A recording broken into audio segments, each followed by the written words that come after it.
abierta la mesa pues para que dediquemos un rato a conversar. No sé si hay alguna pregunta, comentario. Sí, Jorge, por favor. Si el compañero pudiera comentar, y yo creo que le he dado mucho impulso en los últimos años, incluso ya poco a poco en México, la recuperación que está haciendo de Bolívar, el enfoque de modernidad, colonialidad. Yo por ahí y en la escuela de antropología por ahí le estamos entrando. Creo que es importante, incluso conectado con el concepto de hibridación cultural y ahora de interculturalidad de Néstor García Canclini.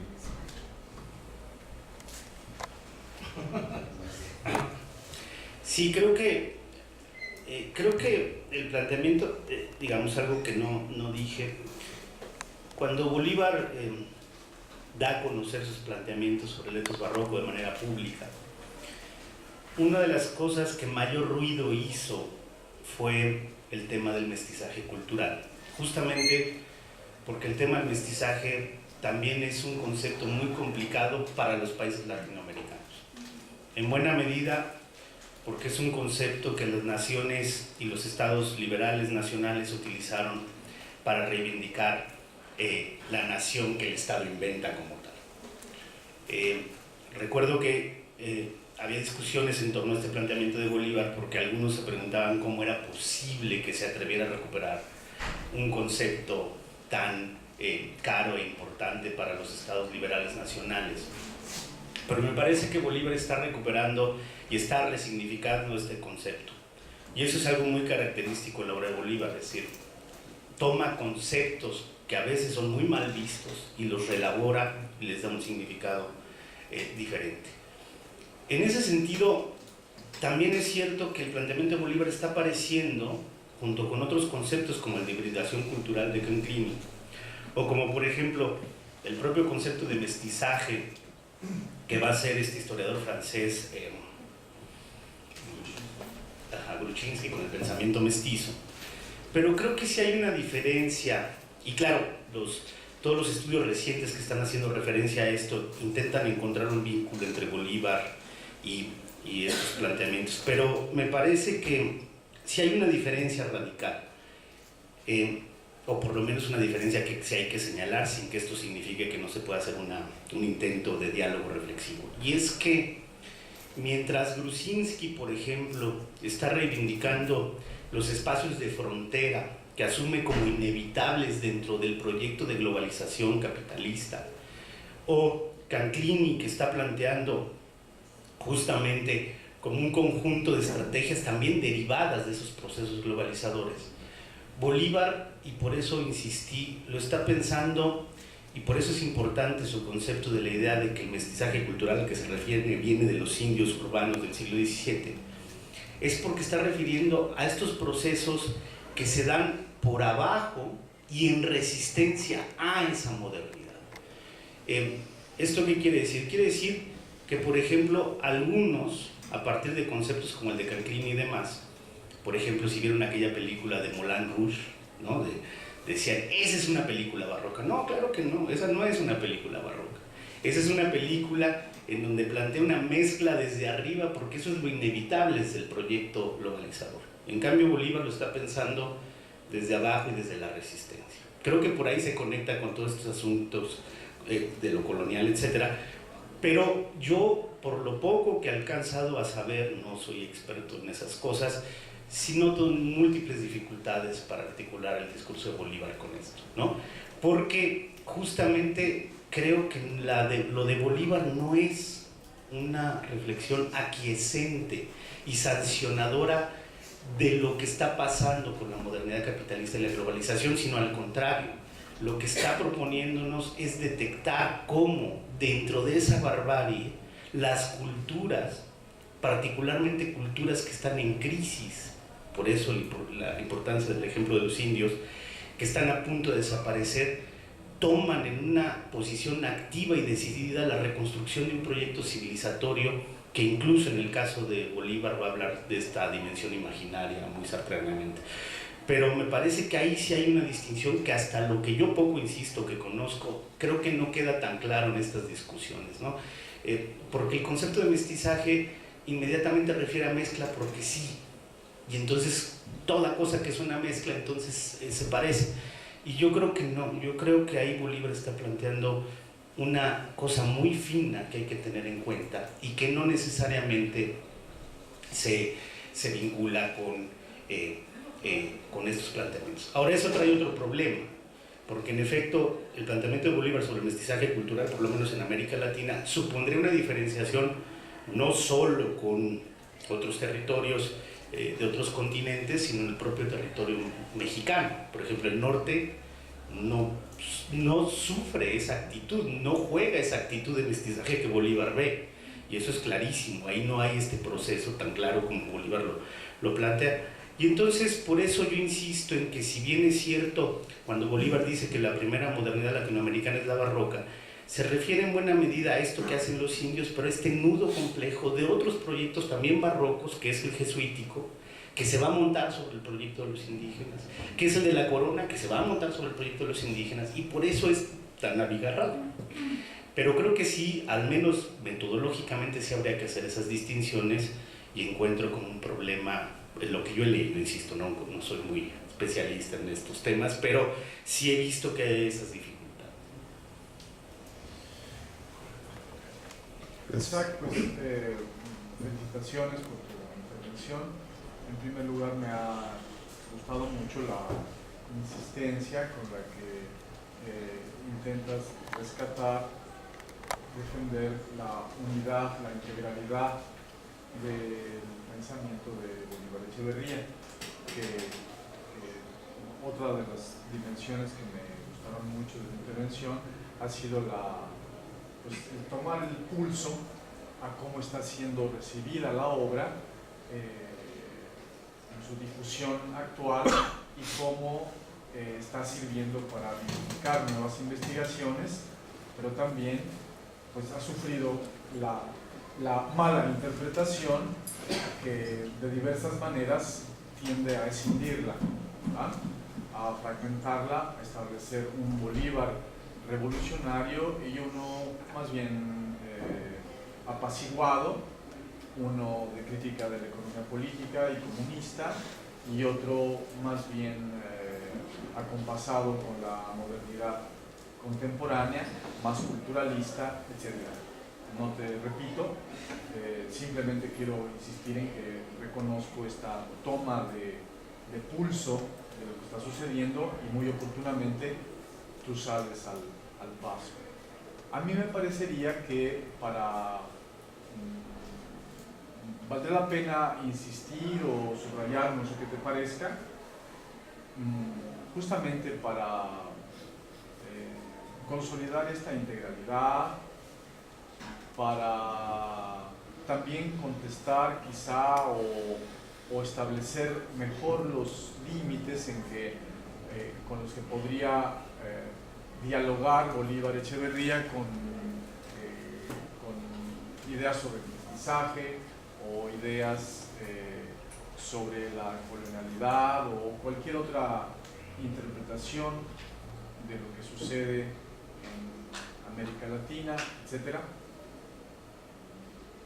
Quizá habría que subrayar el hecho de que los ETE, los cuatro etos, siempre forman parte de la modernidad capitalista, ¿verdad? No tenemos con el etos barroco una situación ambigua en donde al mismo tiempo forma parte de la modernidad capitalista, pero ya sería algo trascendente respecto de la misma, que a mí en ocasiones me ha parecido que en diversas interpretaciones se lleva a cabo este desliz. Vamos a decir, el etos realista es un etos propiamente capitalista, ¿no? Pero el etos barroco no es un etos propiamente capitalista, sino semicapitalista. Entonces tendría algo como que lo deriva hacia una alternativa revolucionaria. Y bueno, insisto en que los cuatro ETE son las maneras fundamentales. Por supuesto estarían sus combinaciones con predominancia de uno u otro, en que la sociedad burguesa se nos muestra, en que la modernidad capitalista se nos muestra, ¿no? Esto, yo quería insistir en el carácter capitalista de la contradicción valor de uso en diversas modalidades según los ETE, y en ningún caso, tampoco en el caso del etos barroco, tendríamos allí nada que supera a la modernidad capitalista. No, sí, de acuerdo. Yo creo que tengo el vicio medio de ser historiador, ¿no? Entonces yo creo que la argumentación de Bolívar, por lo menos cuando la da a conocer públicamente, yo sé que también trabajan ya en el de definición de la cultura, en el curso ya aparecían algunos de estos planteamientos, pero cuando se da a conocer, que es principios de la década de los 90, Bolívar está respondiendo a un claro triunfo de la modernidad capitalista, ¿no? En donde lo que sí se niega es la posibilidad de un comportamiento distinto al que ella exige como etos realista, y que a fin de cuentas todo lo que significa no comportarse de esa manera es calificado negativamente, ¿no? Desde la belleza, ¿no? Hasta la fiesta, etc. Y entonces me parece que en esa coyuntura en particular Bolívar está apostando por desmontar ese discurso, incluso desde el propio núcleo de la modernidad capitalista. Es decir, no, o sea, no hay un solo comportamiento, hay varios. Claro que yo sí siento que coincido con lo que has planteado, hay mucha gente y muchas interpretaciones que asumen que el planteamiento del etos barroco es la vía revolucionaria para superar la modernidad capitalista, y el propio Bolívar dijo que no, o sea, dijo no, bueno, lo que es importante del etos barroco es su dimensión de resistencia a partir de una resignificación cualitativa del valor de uso, pero eso no significa que de ahí venga un proyecto revolucionario.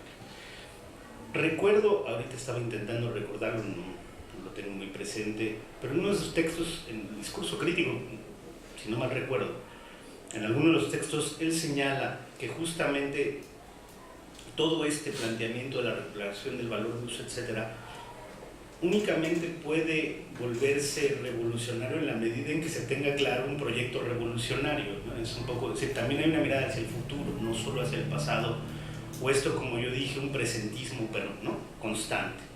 Y creo que eso a menudo es lo que se omite en la lectura también del etos barroco. Se hace un festejo solo del etos barroco, descuidando lo que el propio Bolívar significa, es decir, desde este planteamiento del discurso crítico, está pensando en la construcción de un discurso que él llama en este texto por lo menos comunista tal cual. O sea, él dice, yo solo estoy contribuyendo a un momento teórico del discurso comunista, y en este sentido me sumo a múltiples esfuerzos de este discurso teórico. Pero yo creo que a menudo se lee a Bolívar sin esta clara idea de que lo que está haciendo él es una contribución a ese discurso comunista, que significa, como lo dijo Hipólito, pues lo revolucionario significa una modernidad no capitalista, no una modernidad semicapitalista, una modernidad medio que le guiña al capitalismo y no, etcétera. Entonces creo que yo estoy de acuerdo. Solo me parece que eso Bolívar mismo lo desarrolla, y es importante que yo lo que quería justamente hacer era alertar sobre cierto tipo de lecturas que estaban apareciendo. ¿Alguna otra intervención? Sí, por favor. Yo tengo una pregunta para el doctor Hipólito, que me surge un poco de su posición, porque es algo que en algún momento también pensé respecto a este diálogo crítico que mantiene con Michel Foucault. Es curioso, ¿no le parece que Bolívar Echeverría, cuando habla de la obra de Marx, hace referencia a un concepto que quizás tenga algún vínculo, ¿no?, con la concepción de Michel Foucault en torno al concepto de discurso? No habla propiamente de marxismo, no habla tampoco de teoría crítica, sino está hablando de discurso, entendido quizás en esta acepción de concepciones del mundo, teorías y prácticas sobre ese mundo, ¿no? Entonces, ahí es algo que me surge como una duda y que le planteo porque usted mencionó precisamente yo estoy de acuerdo, esta crítica a Michel Foucault, ¿no?, que formula Echeverría de manera oportuna respecto a si estaría agotado, digamos, esta episteme que Marx formula en el siglo XIX, e incluso sugiere Foucault de manera muy provocadora si es que alguna vez tuvo vigencia en ese siglo, ¿no? Yo creo que de manera muy aguda responde Echeverría diciendo, además, si uno lee a Michel Foucault respondiéndole en sus propios términos, lo que nos vincula con Marx es precisamente el carácter crítico de su discurso, tanto como lo que vincula a Foucault con Kant es precisamente ese carácter crítico, ¿no? Entonces, pero me surge esa duda respecto al concepto de discurso, ¿no? Y se lo planteo en esos términos.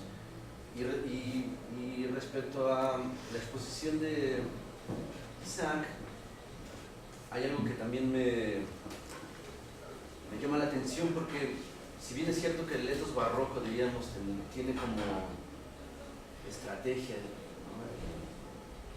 privilegiada, por así decirlo, el mensaje de las formas culturales, pero también creo que el concepto del mensaje de las formas culturales es un concepto, diríamos, desde una perspectiva crítica de la historia de la cultura, porque, digamos, como tú bien expusiste, el etos barroco surge, digamos, con la modernidad, pero Bolívar Echeverría sugiere precisamente en algunos otros textos que el mensaje de las formas culturales es la forma natural, ¿no?, en que las culturas interaccionan unas con otras, aunque a lo largo de la historia esta interacción se ha dado fundamentalmente por la guerra, por el colonialismo, ¿no?, donde se pone en juego la identidad, dice, de los vencedores respecto a los vencidos, pero en donde también, ¿no?, al imponer, diríamos, una cultura, una concepción del mundo a los vencidos, sin embargo, ¿no?, también se transforma la propia concepción del mundo de los vencedores, ¿no? Entonces ahí hay un juego, digamos, una especie como de dialéctica enigmática, ¿no?, entre vencedores y vencidos, que precisamente tiene que ver con el concepto del mensaje de las formas culturales. Entonces por eso creo que quizás son dos aspectos, digamos, de un mismo problema, que no se agota únicamente desde la perspectiva crítica de la modernidad, sino va más allá, ¿no?, me parece. Y la otra cosa que quizás te plantearía a ti como una posibilidad de una respuesta a por qué reivindica, como dices tú bien, o por qué retoma este concepto de mestizaje, quizás habría que apuntalar o matizar que lo hace advirtiendo, ¿no?, o tomando distancia crítica respecto a esta figura o esta concepción biologicista o química, ¿no?, que comúnmente se utiliza dentro de cierto discurso, digamos, de los Estados-nación en México, en América Latina. Y más bien él introduce esto que expuso que era muy importante el doctor Hipólito respecto a la dimensión lingüística, ¿no? Me parece que en ese sentido la crítica, crítico de Bolívar Echeverría es también un diálogo crítico con su propia tradición, ¿no? Bueno, brevemente, digamos, me gustaría insistir, aprovechando la pregunta que me haces, me gustaría insistir en esta idea de que, digamos, en esta lección que nos da Bolívar acerca de cómo actualizar un discurso crítico, ¿no?, o cómo actualizar, digamos, la reflexión marxista. Y quizás no nos percatemos todos de esa lección o de ese modo de trabajo de él, porque curiosamente, digamos, no están presentes en sus textos, digamos, como suele ocurrir en el discurso académico, todas las referencias teóricas que subrayan, que subyacen más bien a su propio modo de hacer teoría. Digamos, en un texto académico tradicional, tú constantemente encuentras a pie de página las referencias, digamos, a tus fuentes o a tus adversarios o a la gente con la que estás discutiendo. Y en el caso de Bolívar, a mí digamos, poco a poco me fui dando cuenta de eso, hay una discusión que no se hace explícita con muchísimos autores, y en particular esta cuestión, por ejemplo, del discurso, ¿no? Yo creo que él está discutiendo con muchísimos autores ahí, pero sin que haga explícito a quién se está refiriendo, a quién está comentando, a quién está, digamos, señalándole alguna diferencia. Y entonces, digamos, ¿cuál es la lección en ese sentido de Bolívar? Yo creo que él recupera todo el aparato teórico de la semiótica contemporánea para mostrar en qué sentido el mensaje marxista es un mensaje que está tratando de destruir un código, que es el código capitalista. Y ese código capitalista él advierte que está presente en todos los discursos de la ciencia social moderna, ¿no?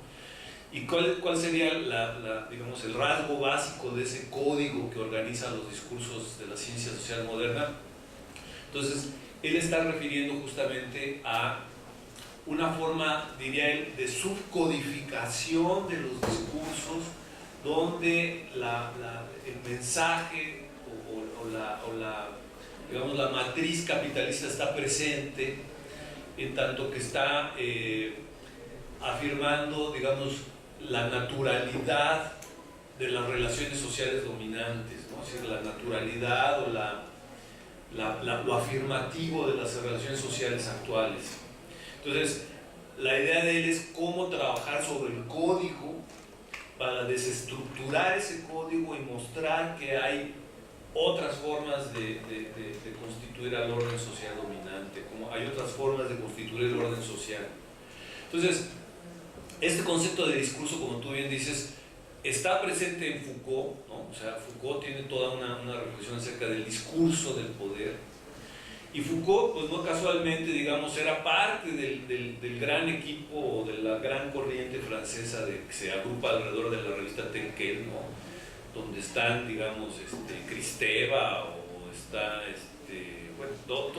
Roland Barthes, o sea, todos los grandes analistas de la semiología, de la semiótica francesa, están girando alrededor del concepto de discurso, ¿no? Y están girando alrededor de este modo estructuralista de abordar a la cultura y a los fenómenos del arte modernos, ¿no?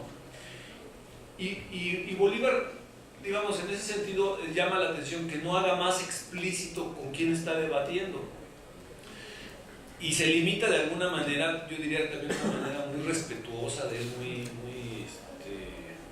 muy cuidadosa de decir, bueno, las fuentes para una reflexión sobre el concepto de aparato de comunicación se encuentran en Jacobson, se encuentran en Hiesler o Jensler, se encuentran en Saussure, ¿no? Se encuentran en estos autores que para él son fundamentales, Benveniste, ¿no? Entonces él va construyendo su concepto de discurso a partir de estas teorías, pero digamos, trata de afirmar estos conceptos que extrae, digamos, de la ciencia social moderna para reelaborarlos críticamente en una perspectiva marxista, ¿no?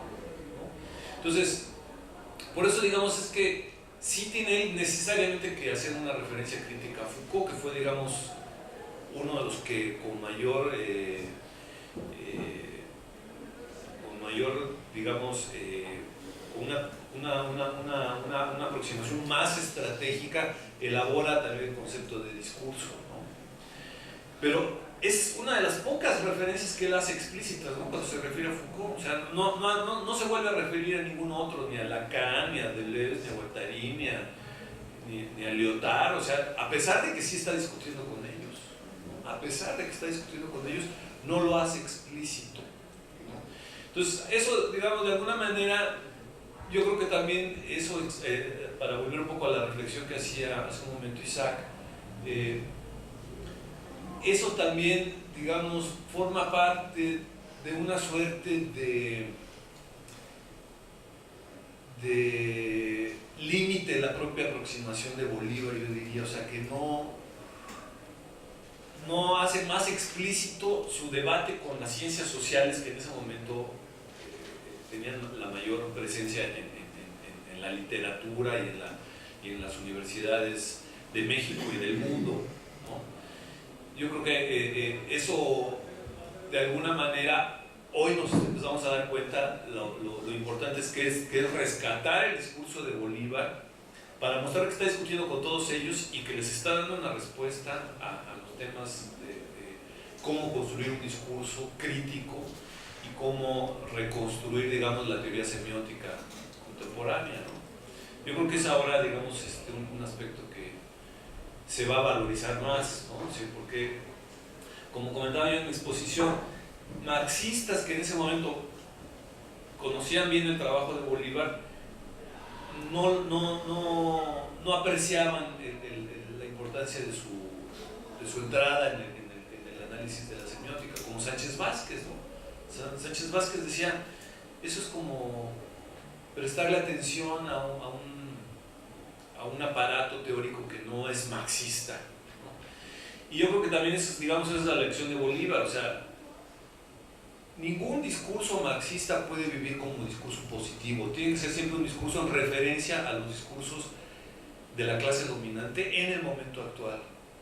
Entonces tú tienes que estarte refiriendo a lo que está ocurriendo en tu entorno, no puedes hablar del marxismo como un discurso positivo, es un discurso crítico que nunca puede desprenderse del discurso dominante, o sea, tiene que siempre estar en contra, anti, y siempre referirse a él, ¿no?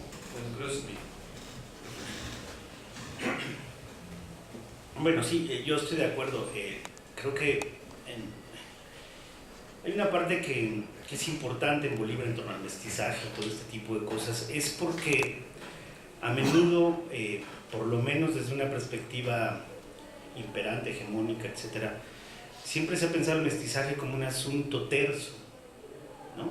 Es decir, nosotros en algunas clases, claro, en un tono burlón de José Vasconcelos decíamos que lo que él proponía es que metieran lo español, lo indígena, etcétera, lo mejor de cada uno en una licuadora y salía la raza cósmica de manera mágica. Y no, claro, Bolívar se da cuenta perfectamente que el mestizaje es necesariamente un proceso conflictivo, pero creo que lo que va a distinguir y en lo que va a hacer énfasis con respecto al etos barroco es que esto se da en un proceso límite de crisis, de desaparición prácticamente de dos civilizaciones, una la indígena que a lo largo del siglo XVI es arrasada y la propiamente española que en el siglo XVII es abandonada, la que vive en América, ¿no? Lo que va a ser América Latina, vive abandonada por el proyecto imperial, ¿no? Una serie de problemas que están ahí como la piratería, como problemas de producción, etcétera,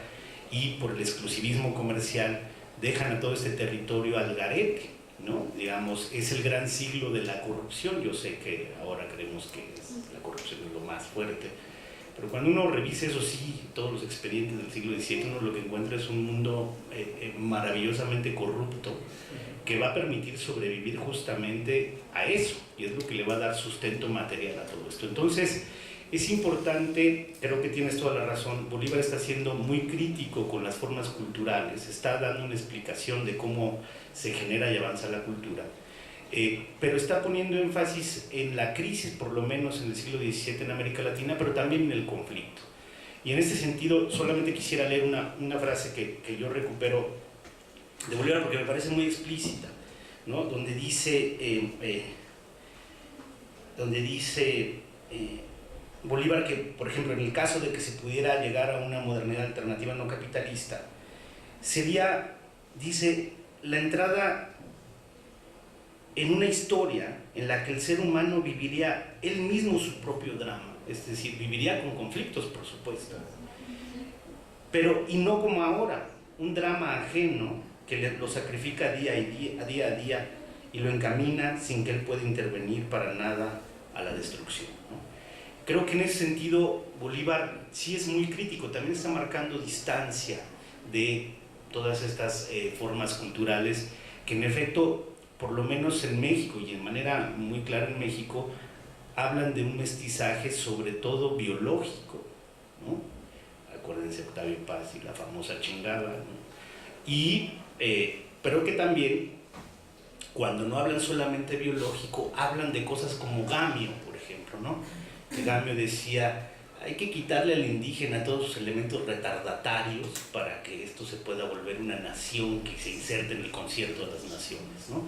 Me parece que en ese sentido Bolívar está marcando justamente esta distancia enorme y está justamente aludiendo a una dimensión conflictiva que, insisto, en el siglo XVII, en lo que va a ser América Latina y México, es sumamente radical por un momento de crisis, de colapso civilizatorio, ¿no? Yo creo que en ese sentido Bolívar es muy claro.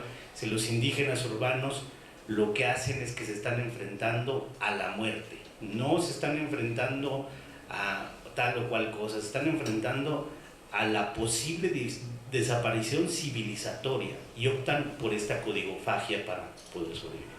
Eso es, ¿no? Pero estoy completamente de acuerdo. Bolívar es muy crítico con todo, ¿no? Etc.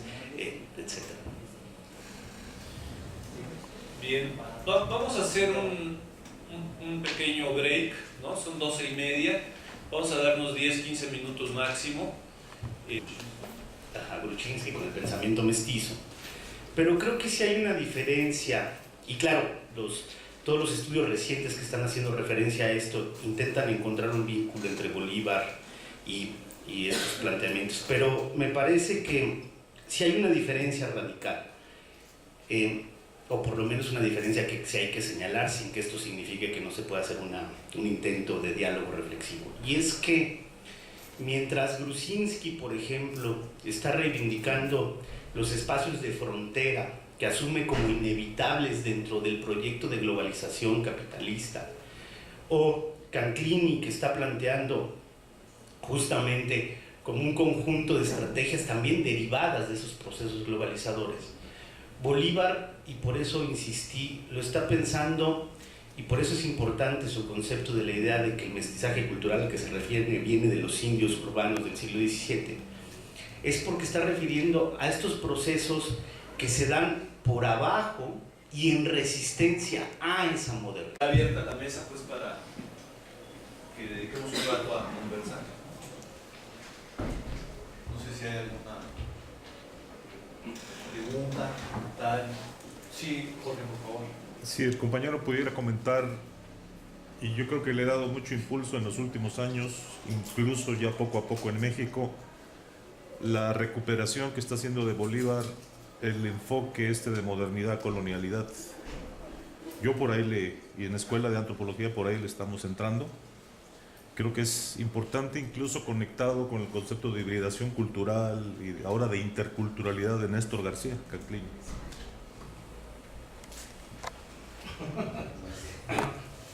Sí, creo que el planteamiento, digamos algo que no dije, cuando Bolívar da a conocer sus planteamientos sobre el etos barroco de manera pública, una de las cosas que mayor ruido hizo fue el tema del mestizaje cultural, justamente porque el tema del mestizaje también es un concepto muy complicado para los países latinoamericanos, en buena medida porque es un concepto que las naciones y los estados liberales nacionales utilizaron para reivindicar la nación que el Estado inventa como tal. Recuerdo que había discusiones en torno a este planteamiento de Bolívar porque algunos se preguntaban cómo era posible que se atreviera a recuperar un concepto tan caro e importante para los estados liberales nacionales. Pero me parece que Bolívar está recuperando y está resignificando este concepto. Y eso es algo muy característico en la obra de Bolívar, es decir, toma conceptos que a veces son muy mal vistos y los reelabora y les da un significado diferente. En ese sentido, también es cierto que el planteamiento de Bolívar está apareciendo junto con otros conceptos como el de hibridación cultural de Canclini, o como por ejemplo el propio concepto de mestizaje que va a ser este historiador francés. ¿Esto qué quiere decir? Quiere decir que, por ejemplo, algunos, a partir de conceptos como el de Canclini y demás, por ejemplo, si vieron aquella película de Moulin Rouge, ¿no? decían, esa es una película barroca. No, claro que no, esa no es una película barroca. Esa es una película en donde plantea una mezcla desde arriba, porque eso es lo inevitable desde el proyecto globalizador. En cambio, Bolívar lo está pensando desde abajo y desde la resistencia. Creo que por ahí se conecta con todos estos asuntos de lo colonial, etc. Pero yo, por lo poco que he alcanzado a saber, no soy experto en esas cosas, sí noto múltiples dificultades para articular el discurso de Bolívar con esto, ¿no? Porque justamente creo que lo de Bolívar no es una reflexión aquiescente y sancionadora de lo que está pasando con la modernidad capitalista y la globalización, sino al contrario, lo que está proponiéndonos es detectar cómo dentro de esa barbarie las culturas, particularmente culturas que están en crisis, por eso la importancia del ejemplo de los indios, que están a punto de desaparecer, toman en una posición activa y decidida la reconstrucción de un proyecto civilizatorio que incluso en el caso de Bolívar va a hablar de esta dimensión imaginaria muy sartreanamente. Pero me parece que ahí sí hay una distinción que hasta lo que yo poco insisto que conozco, creo que no queda tan claro en estas discusiones, ¿no? Porque el concepto de mestizaje inmediatamente refiere a mezcla porque sí, y entonces toda cosa que es una mezcla entonces se parece. Y yo creo que no, yo creo que ahí Bolívar está planteando una cosa muy fina que hay que tener en cuenta y que no necesariamente se vincula con estos planteamientos. Ahora eso trae otro problema, porque en efecto el planteamiento de Bolívar sobre el mestizaje cultural, por lo menos en América Latina, supondría una diferenciación no solo con otros territorios de otros continentes, sino en el propio territorio mexicano. Por ejemplo, el norte no